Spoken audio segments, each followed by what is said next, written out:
That may be the greatest catch I've ever seen in my life. Okay, let's go talk about some of these truly league-winning running backs breaking out right at the exact time you need them for the fantasy football playoffs. And yeah, all these guys are going to be skyrocketing up my rest of season rankings. Now, I will say those rest of season rankings over there on Patreon, they won't be updated until Tuesday. I definitely want to make sure that we get to watch the Monday night game, even though I don't necessarily think Damian Harris, Ramondre Stevenson, Matt Breida, Devin Singletary, Zach, I don't necessarily think they can do anything to really change these, but we still have other positions we need to be looking at. And of course, before we dive into this, go down there, drop a like on this video. Let's try to get this video over 1,000 likes the first day it's uploaded. Leave a comment at the same time. When you do so, you get entered in to win a free Fantasy Flock Network hat.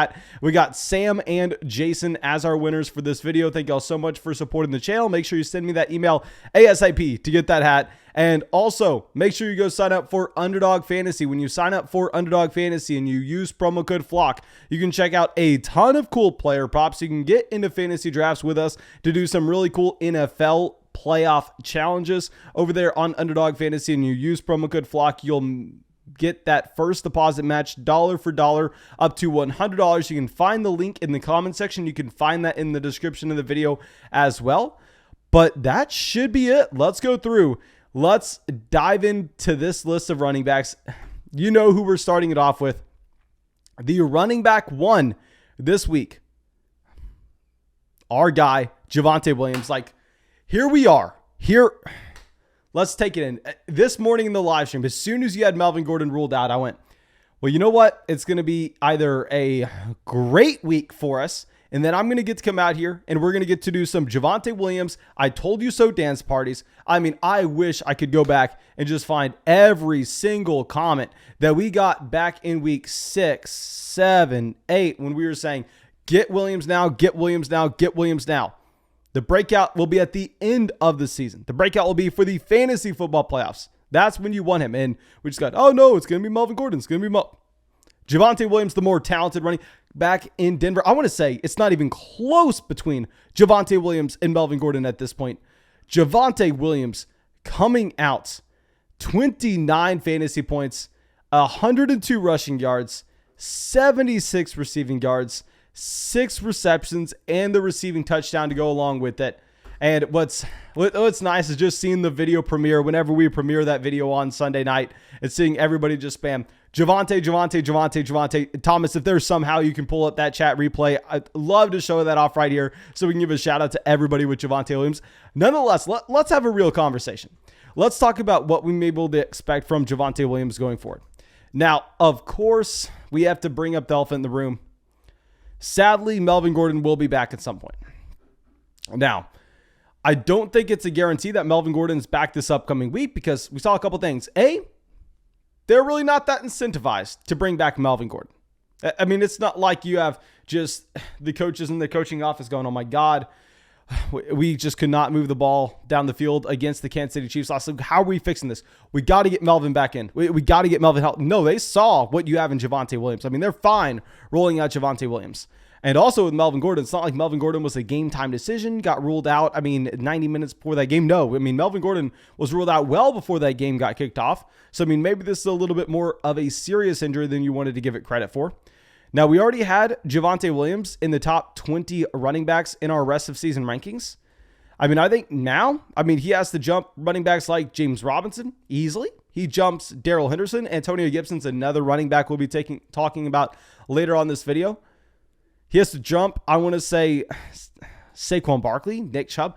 The thing is with Javonte Williams, even with Melvin Gordon coming back in, I would be very surprised if Melvin Gordon were to come back in and see the exact workload that he has had. Now, these two running backs have split this backfield 50-50. And one of the big pushbacks we've gotten on Javonte Williams so far this season is, well, even if Javonte takes over as the starting running back here, Melvin Gordon's not going anywhere. Melvin Gordon's still going to have a role in this offense. And I agree with you. I think that you can still expect Melvin Gordon, when he does come back from this injury, to have a role in Denver. Now, what we've been saying is you don't need Javonte Williams to take every touch from Melvin Gordon to be that top end fantasy producer. I mean, if you were to go through right now, and let's look at a points per game basis of what we have had from Melvin Gordon and Javonte Williams. We actually did this in the live stream this morning as well, but just so I can go through and walk through this with the video for everybody here. Now, Melvin Gordon has averaged 12.8 fantasy points so far this season. Javonte Williams, 12.6. So you go through, do that math. I mean, they would be the running back one overall on a points per game basis so far this season. If you were to take that same production from Melvin Gordon and combine it with Javonte Williams, of course you can't do that. I love Javonte Williams, but that would be incredibly unfair to assume that that's going to be the workload that Javonte Williams has going forward when Melvin Gordon returns. No, that's not going to happen. Now, what happens if we can get half that Melvin Gordon workload? What happens if this goes from being a 50-50 running back backfield split to maybe being a 70-30 to being a 75-25? Knowing that this is a Denver Broncos team that, really doesn't have Super Bowl aspirations at this point. They have Melvin Gordon, under contract for another 4 weeks. I think they're probably going to be going through and seeing what they get with Javonte Williams. We've already been calling Javonte Williams all season. He was the 2019 Miles Sanders, the 2020 Jonathan Taylor. Every single season, you get one of these running backs that, flashes the ability throughout the season, but at the end of the year, that's when he fully takes over. That's when he goes through and shows that elite level upside. And if you were able to take half of that production that you have had from Melvin Gordon on a points per game basis so far this season, and we add that on to what you've had with Javonte Williams, you would actually get up to 19 fantasy points per game. That would be good for the running back 5 this season. If we take half of that production from Melvin Gordon, move it over to Javonte Williams, just bring it down a little bit. Assume this is going to be a 70-30 running back split going forward. Javonte Williams, I think he is a top 10 running back going forward. I think you have to rank him as a top 10 guy. Every single week, regardless if Melvin Gordon's there or not, until we see Melvin Gordon come back and get that full workload. Because I think that they're not going to be putting Melvin Gordon back with that full workload his first week back from the injury. But please, if we still have any Javonte Williams haters in the chat, I'm willing to hear you out. Maybe we're being a little bit too optimistic. And now our next running back, my highest owned running back on Underdog Fantasy. Y'all know we did 1 million best ball drafts on Underdog Fantasy coming into this season. Josh Jacobs, mainly because he was going in the 6th round on Underdog Fantasy, but nonetheless, now he is skyrocketing up our rest of season rankings. Kenyon Drake carted off the field. Now, I will say, let's not just use that as an excuse on why Josh Jacobs is skyrocketing up your rankings this week. To be completely honest, he was already being a high flyer up your rankings, because with Josh Jacobs, even when you had a healthy Kenyon Drake, he was still coming out and showing a completely different role as a receiver than he's done previously. Over the past month, ignoring this past week, you had 4 targets, averaging more targets per game than you have ever seen in his NFL career. Back in 2020, I believe he averaged 3.0 targets per game. Now he's adding on 9 targets this past week. You know he's going to have the role in the red zone. You're looking at the usage that you had with Peyton Barber, simply not there. And you're looking at Peyton Barber. He is not a compliment to Josh Jacobs. He is just Josh Jacobs, worse in every area of the game. Kenyon Drake, Josh Jacobs, you can kind of see, I think, of course, they way overpaid Kenyon Drake. Of course, to give him $11 million guaranteed is really old school football. You shouldn't be doing that with a secondary running back. But nonetheless, you can kind of see why they would go through and be excited about the 1-2 punch of Kenyon Drake and Josh Jacobs, and that they kind of complement each other. But in the case of Peyton Barber, what the hell is he going to add to Josh Jacobs? Josh Jacobs now going to be that 3-down bell cow running back going forward. Now, I will say I'm going to be a little hesitant for a couple of reasons. A, as we've already discussed, you have to lower your expectations for this Las Vegas Raiders offense with no Darren Waller and no Henry Ruggs in town. It's going to be so hard for this team to move the ball down the field, as we've seen as of late. This wasn't a good matchup where they scored 15 points this past week. I know they dropped 36 against the Dallas Cowboys on Thanksgiving the week before that. But outside of that, let's take a step back since Henry Ruggs has been removed from this offense. We've talked about Henry Ruggs, the loss of the deep threat, really impacting this team in a negative way. 16 points, 14 points, 13 points. Now, yes, that one outlier week against the Dallas Cowboys in overtime, but then also, 15 points this past week. So you are definitely seeing the Las Vegas Raiders struggle here which isn't great for Josh Jacobs. And there are some pretty tough matchups going forward. They have the Chiefs, the Browns, the Raiders, and the Colts to end this season. I mean, they have the Los Angeles Chargers the last week, but you should be done with your fantasy football leagues by then. So it sucks, but I think with Josh Jacobs here, maybe this is a running back that, yes, is going to be stepping up into that 3-down workload. I think you have to be a little pessimistic about the offense, and the matchups are going to be brutal. I'm actually viewing Josh Jacobs in a very, very similar light to someone like David Montgomery. Now, of course, these are running backs that are always going to get compared to each other because they were in that same 2019 NFL draft class. Now, with David Montgomery coming out this past week, I know that he's going to be skyrocketing up a lot of rankings for other people. I am personally not going to be moving up David Montgomery that much in our own. With Montgomery, you really like to see the 9 targets out of the backfield. He was on our buy low list 2 weeks ago simply because with David Montgomery, looking at the workload that he has had in Chicago, as we've discussed so many times before, and I need to make a t-shirt or something that just says 80% of the touches, 80% of the touches, 80% of the touches. When you have a running back with that workload, you simply just have to go through and play them every chance you get. I mean, comparing him to Khalil Herbert this past week, 21 carries compared to Herbert's 4. I mean, 9 targets compared to Herbert's 1. Now, yes, he does get the spike week this week in a tough matchup against the Arizona Cardinals. I mean, he comes out here and David Montgomery is fantastic. I'm not trying to take anything away from him, but I'm saying the workload hasn't really changed at all here. I mean, I think you can see the projections change a little bit going forward with Javonte Williams. I think you could see them going forward with Josh Jacobs. I mean, if we're looking at David Montgomery, I don't necessarily know how much higher we could be moving him in our rest of season rankings. Like, I don't know if we can, we're not moving him ahead of Javonte. We're moving him ahead of James Robinson. I will say that. That's more about James Robinson falling, however. So with David Montgomery, yes, I know a lot of people are going to say that he should be a running back on this skyrocketing running backs list, and I'm going to include him because he had a great week. But in reality, I don't think much has changed here for David Montgomery. I still think he's just the same exact running back he's always been with the same exact workload. But this is an example of why you go through and you always look to play those running backs when they are getting used as the primary bell cow running backs in their backfield. Now, a running back that we did not know exactly what the workload was going to look like comes out, dominates this week, Antonio Gibson, after disappointing all season for us. Antonio Gibson, 23 carries. Wendell Smallwood gets 1, Jarrett Patterson gets 1, and at the same time with Antonio Gibson, I mean, everybody knows this, but he has always been a running back that can catch the ball out of the backfield. It's whether or not are they going to use him that way, and they haven't, given the fact that, I mean, you've had J.D. McKissic just vulturing all the usage in the receiving game for Gibson so far this season. But with no J.D. McKissic, Antonio Gibson plays 55 snaps here. He plays 55 snaps, sees 6 targets out of the backfield at the same time, 23 carries. So Antonio Gibson, this is another running back that, I mean, you were moving him up your rankings last week once you had the injury to Jarrett Patterson.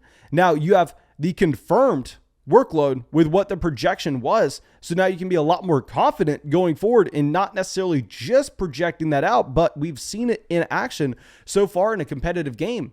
So with Antonio Gibson, another running back that, I mean, he's in that very similar range for me. He was our running back 16 this past week in our rest of season rankings. I think he jumps Darrell Henderson. I think he, like right now, Saquon Barkley or Antonio Gibson. Give me Antonio Gibson. I mean, Nick Chubb, Antonio Gibson. Give me Antonio Gibson.